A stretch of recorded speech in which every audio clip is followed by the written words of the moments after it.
Welcome back to another deep dive, into some really fascinating intellectual puzzles. Fascinating indeed. And this time we're looking at someone who I think speaks directly to your, philosophical mindset. I would hope so. Yeah, always probing these big questions like how do we know what we know? Right. What is the nature of knowledge? Yeah. And our guy today is Heinrich Cornelius Agrippa Agrippa. Yeah. von Nettesheim. What a mouthful. That is a name and a half. But also, it's hard to know where to begin with him. So true. He's a figure of paradox and contradiction. Yeah. I mean, he is a thinker who wrote De Occulta Philosophia, a comprehensive work on magic. Right. And then followed it up with the De Incertitudine et Vanitate Scientiarum. Woof.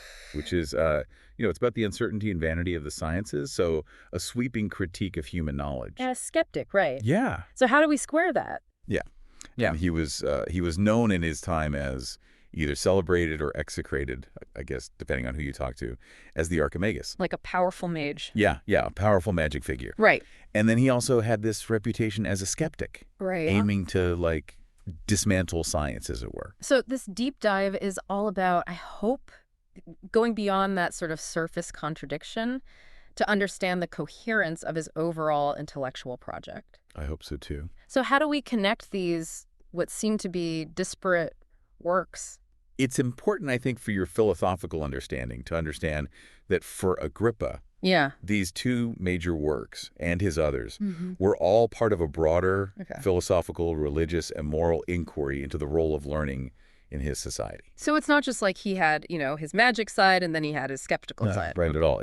They're all, part of this larger project, this whole thing. Yeah. Okay, so then let's unpack that a bit. How do these two major works function? Okay, so think of Divanitate as the pars destruens, the critical deconstructive element. So the tearing down. Yes, exactly, like tearing down. Yeah. All right, so Agrippa identifies what he saw as, fundamental flaws. Right. And he kind of provides a historical narrative for why Christian society was in the spiritual malaise that he saw it in. Interesting. And it was a necessary precursor for him to tear that down in order to then build something. So it's like he's making space. Yeah, exactly. You've got to clear the ground before you can start building the foundations of your new house, so to speak. So De Occulta Philosophia is the pars construens then? That's exactly right, yeah. Okay. He is building there. He's proposing a kind of wonder-working knowledge. Right. And it was designed to restore what he saw as humanity's diminished cognitive and practical capacities. So it's almost like he's saying, in the first one, it's like, look at all this stuff. Consider the shortcomings of our current understanding. Yeah. And then he's like, but here's a path. Yes. Yeah. That's a really good way to put it, actually, yeah. Okay. So one of the big challenges, I think, for anyone who's trying to grapple with Agrippa is his writing style. Right. Which is challenging, to say the least. Right. He kind of obscures his true intentions beneath all of these borrowed concepts and seemingly disconnected arguments. It's like a puzzle. It is. Right. Yeah. He even talks about his dispersa intentio. They're scattered. Scattered meaning, yeah. So for us, trying to make sense of his work, we kind of have to do this work of intellectual reconstruction. Yeah. So why write like this? Why be so obscure? Well, I think in part it has to do with the intellectual environment of the Renaissance. Right. So there was this trend, I guess you could say, of blending learning with prophecy. Okay. And so presenting your ideas in kind of a concealed way was maybe in part a way of protecting yourself. Right. So it's not just like he was being intentionally confusing. It's not a stylistic choice. It's more than that. It's more than that, yeah. Okay. But then there's also the way he uses his sources. Right. Right. He doesn't just quote people and it's like, here's what this guy said and I agree with him. Right. He does something else. Yeah. So he'll take concepts or quotations from ancient and contemporary thinkers. Yeah. And he detaches them from their original context. Right. And then reassembles them into his own conceptual framework. So almost like a collage or like a remix. Exactly. Yeah. He's like remixing these ideas. Yeah. And that has the effect of bringing to light these kind of unstated presuppositions or implications that might have been present in the original source but weren't made explicit. So he's kind of like revealing those through that. Yeah. And he's doing this to weave together these diverse arguments and viewpoints into a unified structure. Right. That often has this, what we might call a political dimension. Okay. A focus on the social and civic function of philosophy. Yeah. That maybe wasn't there in the original. Okay. And I think that emphasis on what philosophy can do for the community is a key aspect of Agrippa's thought. Okay, cool. So I think we've kind of sketched out like the big puzzle, you know. Yeah. Let's turn now to Agrippa himself and see what we can say about his life and the influences that shaped his biography. Yeah, his philosophical journey. Sounds good. So he was born in Cologne in 1486, is that right? That is correct. Yeah. And he studied there, right? At the University of Cologne. Right. And he claims to have a number of doctorates, but it's actually unclear whether or not he had all of these. But that was a big university, right? Yeah, very prestigious university. Okay. But I think importantly for us, yeah, he was exposed to the intellectual tradition of Albertus Magnus in Cologne. Right. And that sparked an early interest in both natural philosophy right.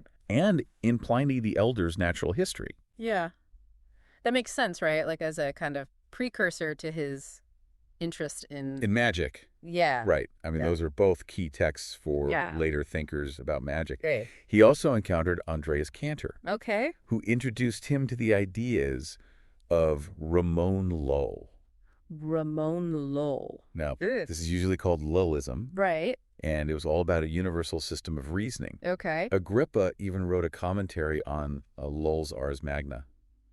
Wow. Yeah. Okay. So he's already engaging with some pretty big thinkers. Right, right. So he was part of that whole German humanist scene. That's right. Yeah. Engaging with scholars interested in ancient wisdom. Yeah. He also spent some time in Paris, and there he kind of forms this I think it's a sodalitium. Sodalitium. Which is like a fellowship or a society. Yeah, like a little intellectual society, yeah. And he did that with figures like Charles de Beauvais and Symphorien Champier. That's right. Right. And then there's this period where he goes on this kind of mysterious military expedition to Spain. Yeah, between 1508 and 1509. That we don't really know much about. We don't know a ton about it. Yeah.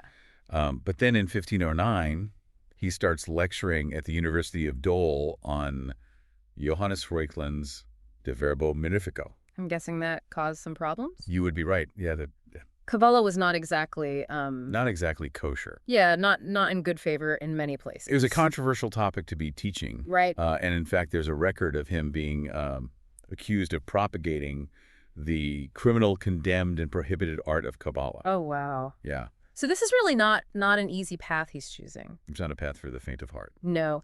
And it was also during this period that he started writing De Nobilitate e Praesilentia Femini Sexis. That's right. Which is this work in praise of women. Yes. Right. So again, controversial. Yeah. Yeah.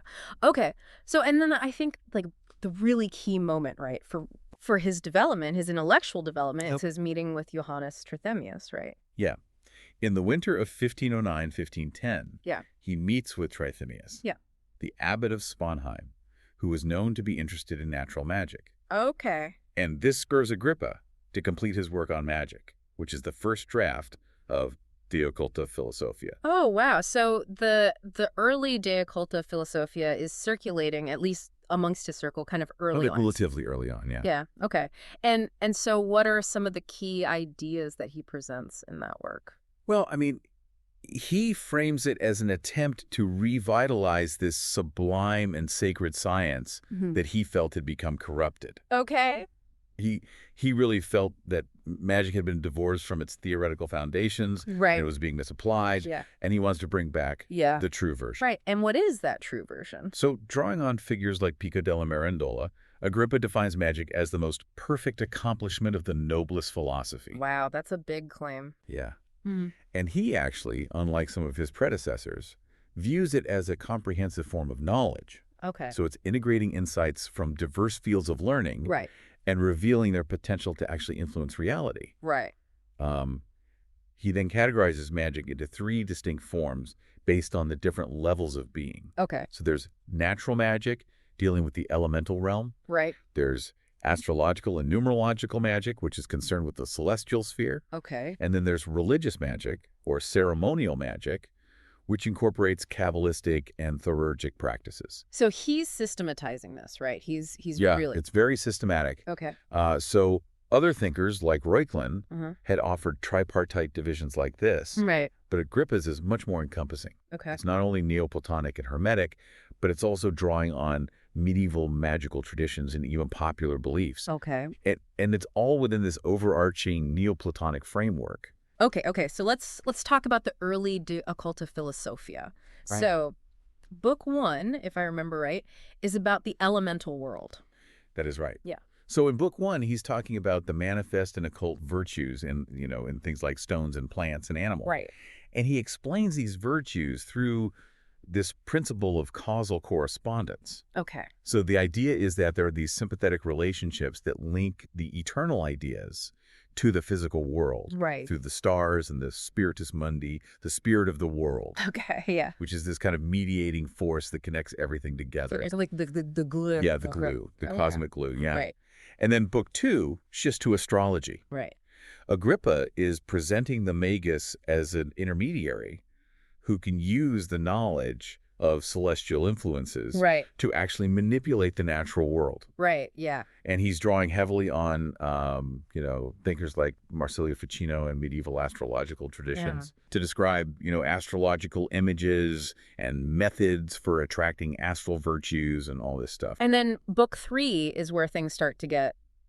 Well, the early book 3. Yeah. Right, because it's going to get heavily revised later. Right. But the early book 3 brings in the element of religion. Right. So he's arguing that religion is what safeguards magic from superstition and demonic deception. Right. So the magus is not only a philosopher and magician, but he's also a kind of priest, striving for moral perfection. Okay. And he draws a distinction between faith,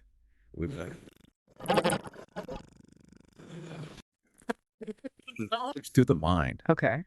So interestingly, in this early version of De Occulta Philosophia, he seems to place less emphasis on Kabbalistic magic than someone like Reuchlin would have. Okay. So it's a kind of intricate system even in this early form. Yeah. But he also sends it to Trithemius, who he dedicated it to. Yeah. And Trithemius had some notes. He felt that Agrippa hadn't fully integrated his diverse sources into this really coherent, unified structure. Okay. Particularly in book 3, right? Where he's trying to connect magic to the religious underpinnings of knowledge. Right. So he encouraged Agrippa to focus more on metaphysical unity. Okay. The oneness of reality. Yeah. As like the foundation for all magical activity. Okay. He even says something like, you should emulate birds and direct your gaze upward, towards the higher, more abstract principles. And so Agrippa takes this criticism seriously, right? Yeah, absolutely. And I think that's reflected in how his thought develops in subsequent years. Yeah. I mean, we see this in De Triplici Ratione Cognoscendi Deum, right? Which was written about 6 years later. Yeah, around 1516. It wasn't actually published until later. Okay. But it was composed around that time. Yeah. And so what's he up to in this work? So here we see a real shift towards incorporating more explicitly Neoplatonic and Hermetic ideas as a way of kind of defining the relationship between faith and reason. Okay. So Agrippa adopts this Platinian concept of a tripartite division of the psychological faculties. Okay. So there's mens, mind or intellect. Right. There's ratio, reason. Right. And idolum, the sensory faculties. Okay. So the mens is the highest faculty. Yeah. It's capable of this direct intuition of innate ideas that come from God. Right. Ratio functions as a kind of intermediary. Right. And then idolum connects us to the material world through sensory perception. Right. Okay. So how does he use this to talk about knowing God? So ratio actually has multiple meanings for Agrippa. Yeah. So firstly, it's the way of divine revelation through the natural world, through divine law, and through the gospel. Okay. But then secondly, it also refers to the 3 steps of spiritual ascent. Okay. So those are sensory perception, rational understanding, and spiritual intuition. Okay. And then thirdly, it's sort of echoing scholastic philosophy. It's the epistemological tool that's used by various philosophical schools in their attempts to know God. Okay. So he's kind of, it's a complex term. It's doing a lot of work from him. Yeah. In this. And he also looks at the Adam and Eve story, right? Yeah, the fall. Yeah. Yeah. He offers an allegorical interpretation of the fall. Okay. So for Agrippa, the sin of Adam is a kind of archetype of humanity's intellectual and moral choices. Right. So Adam's decision to trust Eve over God in seeking this knowledge that would, elevate him to a godlike status. Right, that mirrors how our faculty of reason can kind of become prideful and autonomous, and it disrupts its harmonious relationship with the divine. Yeah, it becomes disconnected. It becomes disconnected, yeah. Right. Oh. And then this leads reason to place undue reliance on the senses, which can be very deceptive. Right. And then it goes on to construct what Agrippa calls vain science. Okay. This kind of, body of knowledge that's detached from true spiritual insight. So he's not against thinking. No doubt. He's not against the intellect, right? He's just saying He's worried about its misapplication. Yeah. And specifically its separation or severance from. Yeah, it's detachment from the divine. Right. I mean, ultimately he's applying, a Platonic model to Christian epistemology. Okay. Right. So the true function of reason is to discern God's presence and his intentions through what he calls the book of nature. Okay. Right. And that implies both the goodness of the created world and humanity's capacity and responsibility to actually read and interpret that book. Right. So he's got a very positive view of the created world. Very positive. Yeah. It's good. Yeah. God created it. It's all good. Yeah. But he argues that reason, when it turns inward towards the mens, it can grasp these fundamental essences intuitively. Okay. And that's, he calls it a direct contact of the essence with God. Oh, okay. And then divine revelation just comes in to confirm those certainties. Okay. Right. So faith isn't about gaining like entirely new knowledge for Agrippa. Right. It's about kind of unveiling the deeper significance of the knowledge that reason, working in concert with the mens, already possesses. Okay. And so this leads us to how he conceives of the Christian philosopher, right? Yeah. So what does it mean to be a Christian philosopher in light of this understanding of knowledge and reason? So for Agrippa, it's the duty of the Christian philosopher to guide others towards spiritual redemption. Right. And to make sure that knowledge serves the greater good. Right. So there's this really strong ethical component. Absolutely. Knowledge can't be separated from your moral development and the moral development of your community. Right. He famously adapts this Hermetic saying to underscore the status of the Christian human. He says a Christian human is a great miracle. Okay. And then he also returns to the allegory of Adam and Eve. Right. In his De Nobilitate Praesalentia Formanae Sexis. Right, yeah. He gives this nuanced reinterpretation of Eve's role in the fall. Okay. So he argues that Eve's transgression was one of ignorant neglect rather than willful disobedience. Right. Which is consistent with this idea that they're both created in the image of God with the same fundamental faculties. Okay. So this brings us, I think, to the work that has earned Agrippa. The title of skeptic by many people, De Incertitudine et Vanitate Scientiarum. Right. So this is the work on the uncertainty and vanity of the sciences. Yeah. So, we've kind of laid out this picture of Agrippa's view of faith and reason. And so how does this big critique of knowledge fit in, into the project? So it's really important from a philosophical perspective to recognize that divanitate isn't just, a straightforward exercise in skepticism or a kind of anti-intellectual rhetoric, even though, some people have read it that way. Right.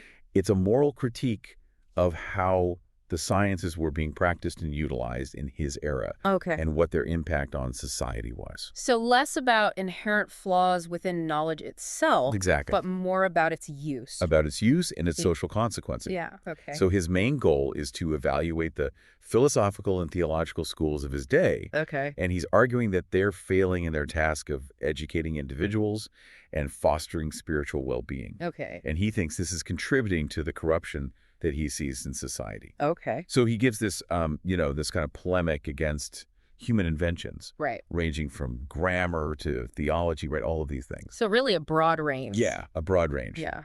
And he portrays these as incoherent and unstable opinions that ultimately undermine the spiritual health of believers. Okay. And for him, the fact that the practitioners in all these fields are constantly disagreeing reveals the weakness of, it just human reason on its own, right. Unaided human reason. So he does draw on skeptical arguments, right? Yeah, he draws on, ancient skeptics. Right. More recent figures like Ficino and Reuchlin. Right. But, and this is interesting, he doesn't engage at all with Gianfrancesco Pico, who's got this more radical skeptical fideism. Okay. So that seems to be a pretty clear distinction, right? Yeah. Agrippa's not, he's not going all the way there. Right.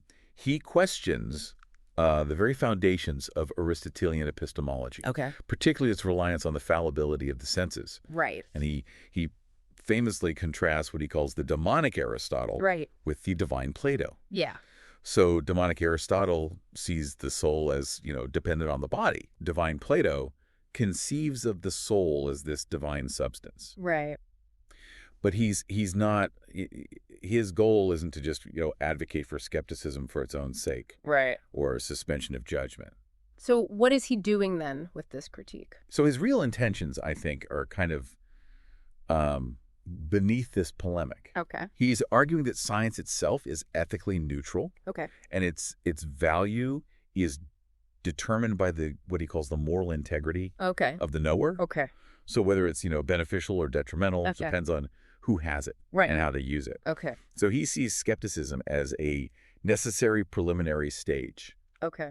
A kind of intellectual purification that's designed to free the soul from false opinions that are rooted in, sense experience and then redirect it to the true. So the true intelligible understanding. Okay. Yeah. So is it fair to say then that, divinity, it's this critique, but it's this kind of like... It's a purging. It's a purging. Right. Absolutely. You've got to get rid of the bad stuff. Yeah. Before you can, fill yourself with the good stuff. Right. And so, for him, truth is apprehended by turning inward to the men's. Right. And these innate ideas that God has implanted there. Right. And he defines faith as the very foundation of reason, which suggests that, divine revelation and philosophical contemplation that's rooted in God are ultimately harmonious. They're on the same page. They're on the same page. Yeah. Okay. He advocates for what he calls a science in the Word of God. Okay. Which is this form of knowledge that aligns with both faith and